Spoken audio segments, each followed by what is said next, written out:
guys, and welcome to another Lost Bits video right here on TetraBitGaming, the series where we explore video game content that goes unused, altered, or normally unseen.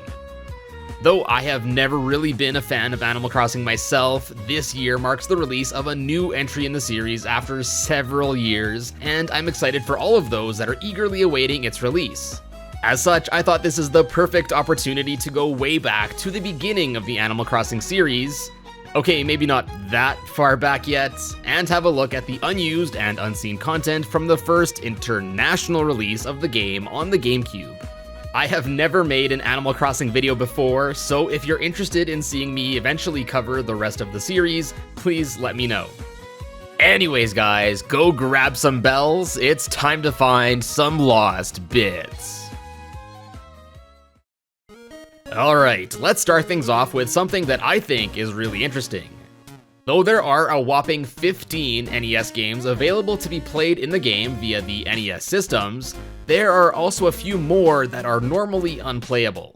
For the ones that aren't playable at all, there is reference in the game to several NES games including, I'm gonna butcher this, Nazo no Murasameju, or The Mysterious Murasame Castle, which, fun fact, is where Takamaru, who appears in Super Smash Bros. Ultimate, comes from, Gomoku Narabe Renju, or 5 in a Row, Super Mario Bros. 2, I assume the Lost Levels version, Mahjong, and NES Open Tournament Golf. Since they are referenced, I think it's fair to assume that these were once planned to also be playable in the game, but for one reason or another they were scrapped, be it obscurity outside of Japan, memory, or time constraints, or a combination of each. Then there are 4 more NES games which might not technically be unused, but without a cheating device they are incredibly difficult to obtain, that they might as well be considered as such. Dubbed the Forbidden 4, these games are classics including Ice Climber, Mario Bros., Super Mario Bros., and The Legend of Zelda. Methods for normally obtaining these games vary by region too. For the Japanese version of the game, Super Mario Bros. Was given away as part of a limited prize by the Famitsu magazine, and Ice Climber could be obtained as a housewarming gift via a service where one could transfer data from an original N64 copy of the game to the GameCube version. This service had required a player to actually send in their copy of Dobutsu no Mori as well as a GameCube memory card to Nintendo so they could do the transfer and then send it back. Now obviously this service has been long discontinued, and as such, this game is no longer normally obtainable.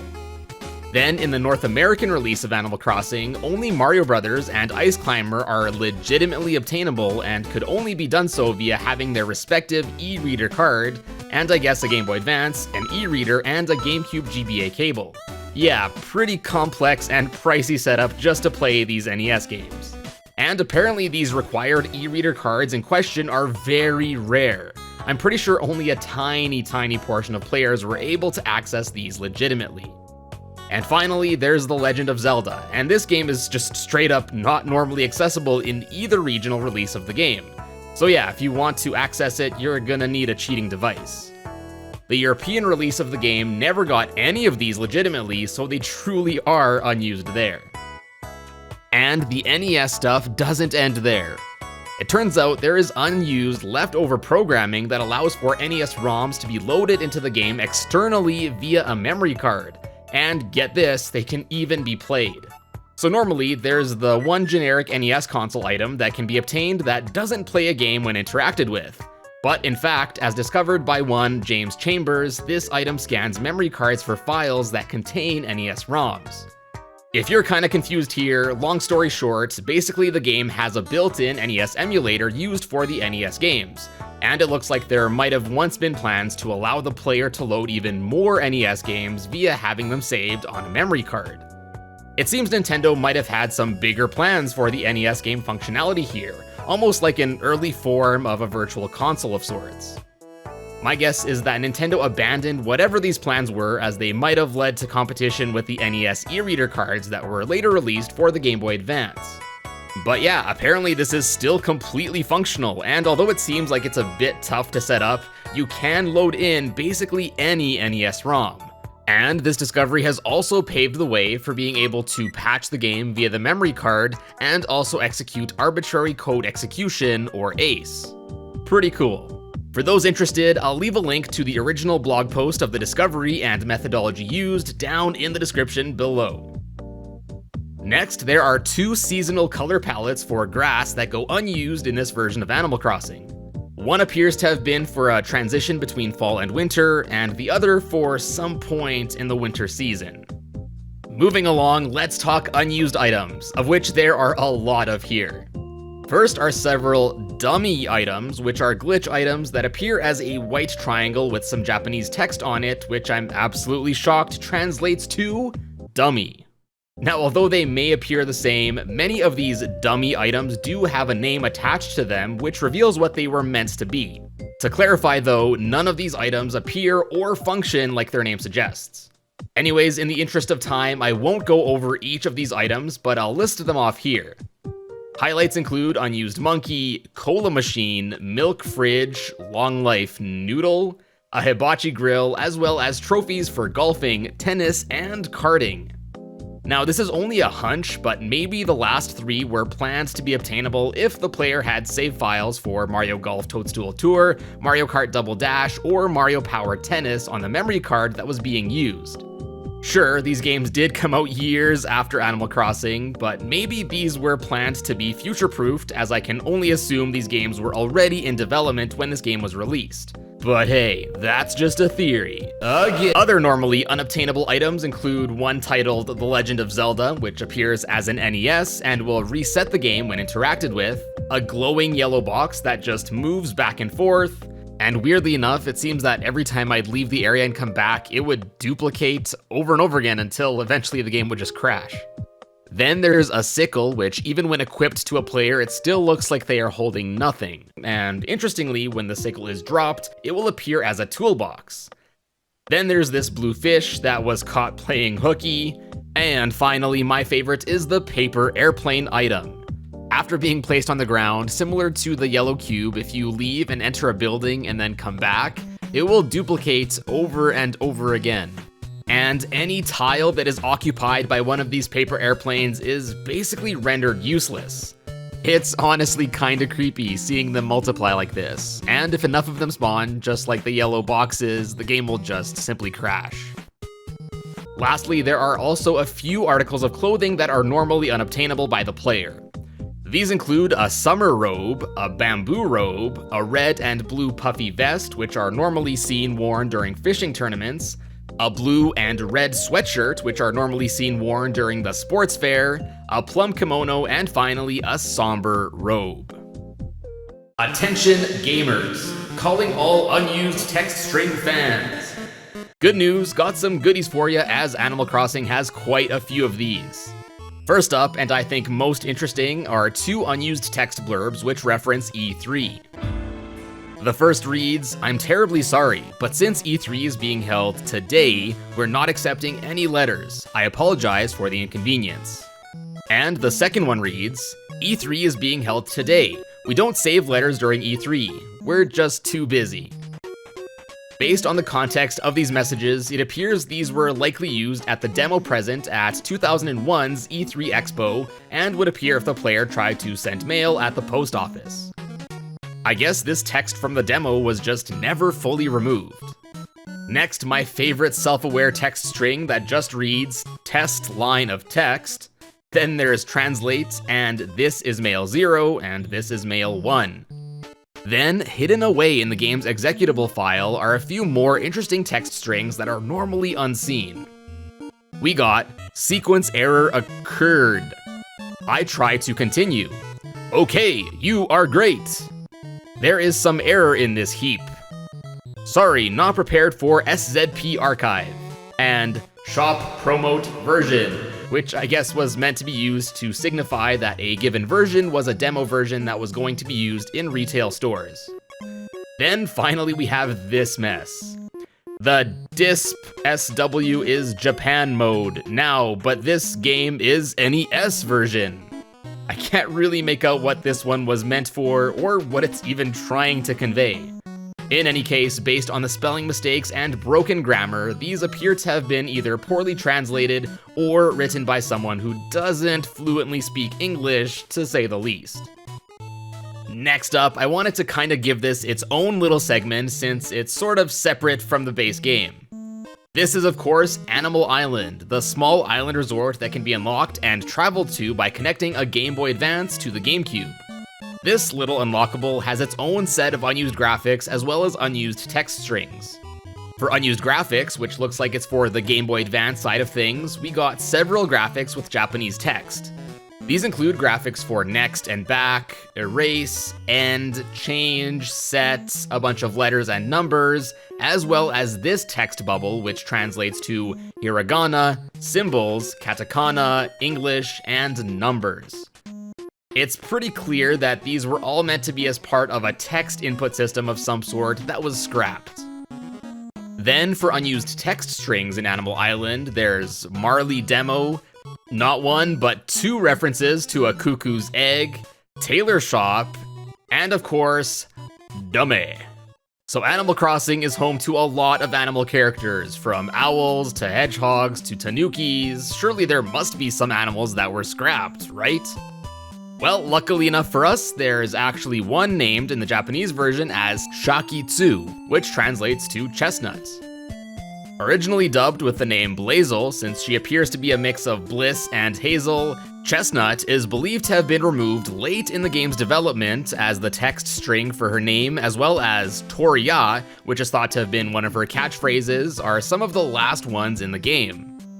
Additionally, she is referenced as XSQ, which is thought to have been short for Extra Squirrel. Although once to have been thought to be a scrapped villager, it is now believed that she is in fact more likely a special character.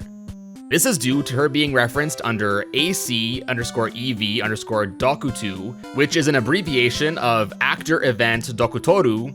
Then, as Dokuturu is Japanese for doctor, I hope I said that kind of right, it is likely that Chestnut would have been some sort of traveling doctor. Another theory is that she was planned to have been part of a gardening feature in the game, which was also scrapped. Why exactly Chestnut was scrapped is unclear, but again, just based on how far down her related text strings are, I guess she was worked on late in the game's development and was canned due to some time constraints. Sorry Chestnut, maybe next time? And lastly for this video, my favorite part, time to look at some of the debugging features that Animal Crossing has to offer. And thankfully for us, there are quite a few things that we can tinker around with. First, we've got a player selection screen. Looks pretty ominous, doesn't it? There we go, much better. Nothing too crazy here. I guess this was just used to test loading a player file. Then next is a save type selection menu. Basically, this was just a tool used by the developers to test saving to a flash ROM and an N64 controller pack. So yeah, obviously this too is a leftover from the original N64 version. As far as accessing it here though, it's, pretty useless. Now onto some more interesting stuff is this game's debug mode, dubbed in the game as Zuru mode. Well, actually there are two versions of this debug mode, Mode 1 and Mode 2, which are similar but with Mode 2 having some more features.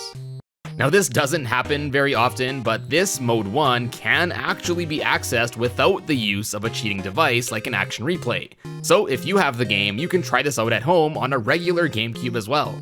To access it with a controller plugged into the second slot, at any time, follow these steps. If done correctly, a yellow letter D will appear in the top right of the screen. Now it is really cool that this is possible, but if you do want the full debug mode Mode 2 experience, you will need either an action replay with the following code, or know how to meddle with some of the game's hex values. Anyways, once we activate the debug mode, we can start seeing several new things. When starting the game, several bits of info are now displayed, including a CPU usage meter and the build date. The ID of the currently displayed text string will be displayed in the top corner of the screen. Arrows will pop up which point to certain objects and characters. Resetti gets banished from the game, and more. Additionally, now controllers in the second and third slot can also trigger new functions. With the second controller, several debug displays can be toggled. Pressing R changes the game's speed. Pressing C down gives the player one axe, one shovel, one net, and one fishing rod. Pressing C right gives the player bags of 30,000 bells. Pressing C left gives the player 1,000 bells. You can almost entirely cover your screen with debugging text if you're into that sort of thing. And also memory editors can be opened, but I didn't really mess around with them here. Then the controller plugged into the third slot acts more like an item debug tester, and this is only available with the Mode 2 debug mode. By pressing start, an item spawner can be toggled, and this text, which translates to nothing, will appear on screen when it's enabled. Once enabled, you can cycle through all of the different categories of items, from tools to food to insects and more. Once you have found an item number you would like to spawn, time to, well, spawn it. Pressing down on the D-pad will place one of the items in your pocket, and if you like that item a lot, pressing X will fill up your entire catalog with it. I think this is really neat and super useful if you want to obtain a certain item. Next is the NES Filer mode menu, and this essentially allows you to cycle through all of the ROMs that are playable and contained in the game. When the debug mode is enabled here, it will also show more information as well as the ability to toggle a demo mode. The demo mode isn't anything too crazy, it kind of just cycles through the games automatically on this menu. And now finally, my favorite part of the debugging features is the Forest Map Select, which is actually a leftover from the original N64 version too. Just like the name suggests, this lets you select a map you would like to load into. Why do I think this is so great, you might be asking? Well, that's because although most of the 52 selectable areas you can load into are just areas in the game like the museum, Nook's Cranny, etc., among these rooms that we can choose are several unused test rooms. In the interest of time, I'll just be focusing on the areas that I think are most notable. Anyways, first up is Field Course 1, and this one has a bunch of stuff packed in here. Right away you can notice this glitchy gyroid that cycles through several glitched out textures. When interacted with, a messed up name shows up, but no message appears. A few other NPCs appear here, and it seems to change from time to time. Like one time it was Bob, and another time it was Goose here. In both instances, however, they seem to have defaulted to saying things that Phyllis would say. Additionally, there are two other NPCs that spawn here, but they can't be interacted with, and appear to just be having a conversation of their own. You can kinda push them around, but other than that, they're just there.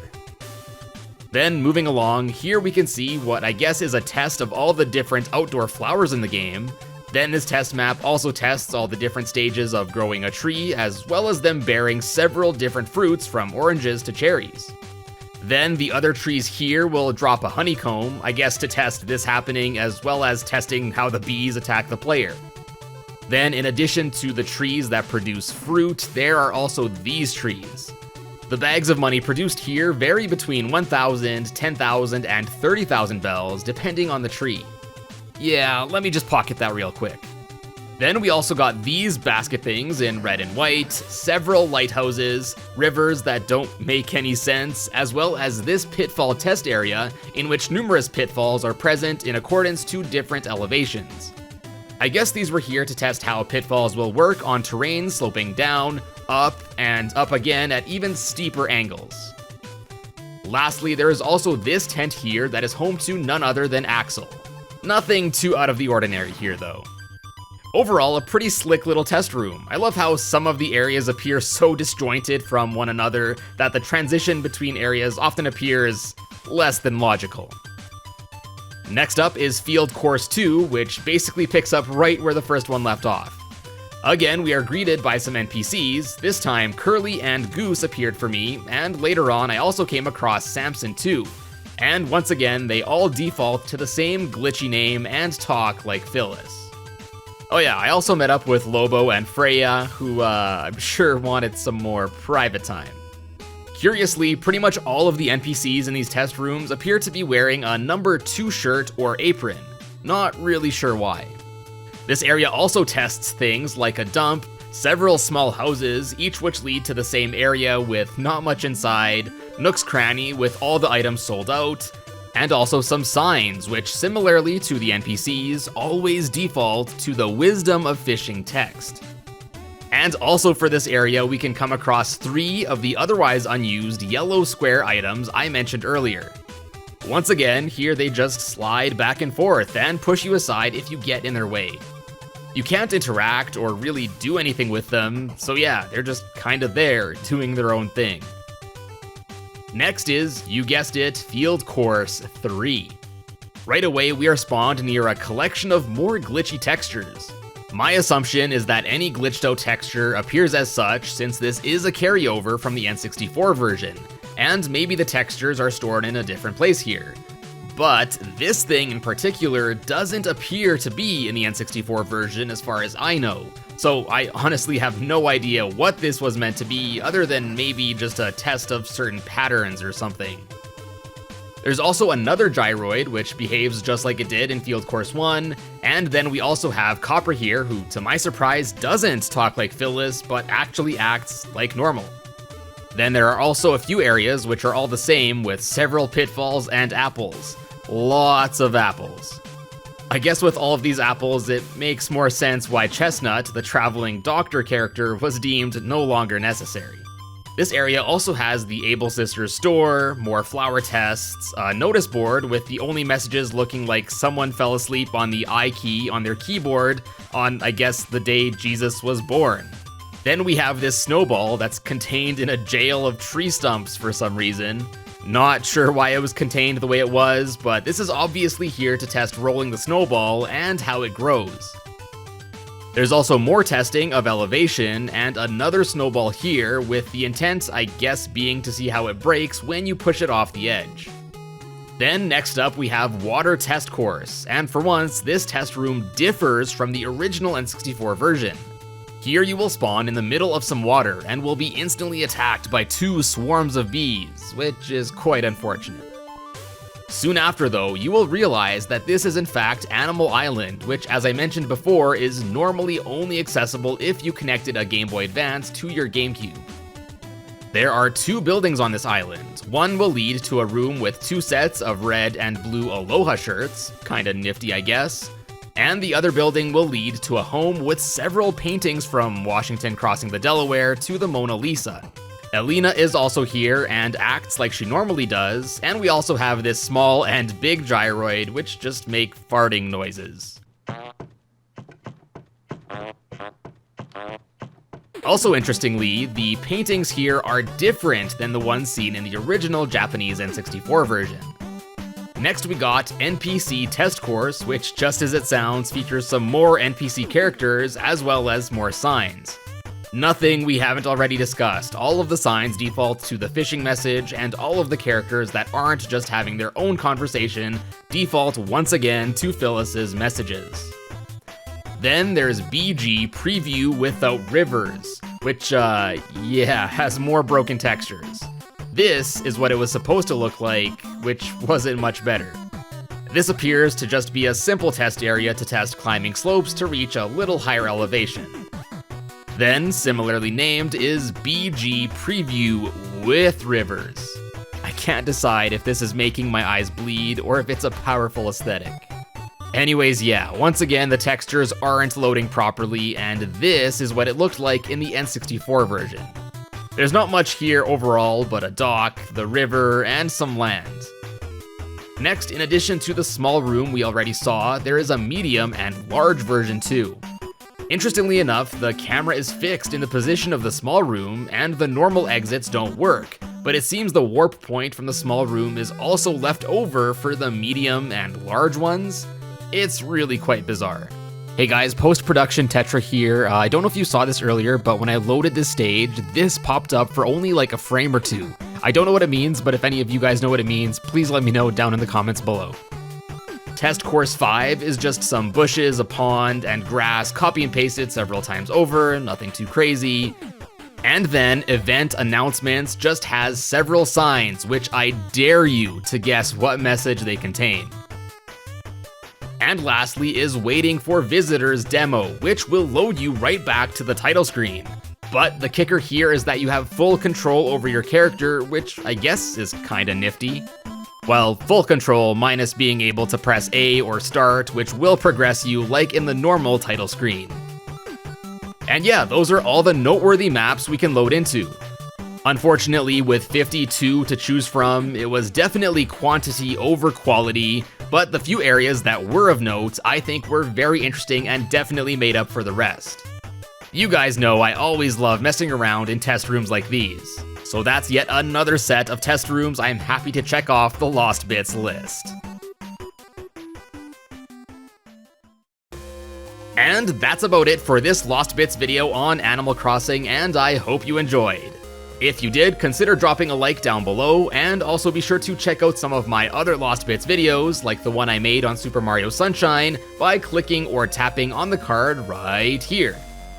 Be sure to subscribe here for future videos, swing by my other social media things, which are all linked in the description below, and if you want to support the channel, check out my merch over at TetraBitGaming.com, or consider becoming the latest member of the Bit Club. Click on the join button below for more information. Anyways guys, thank you so much for tuning in, and I will see you in a bit.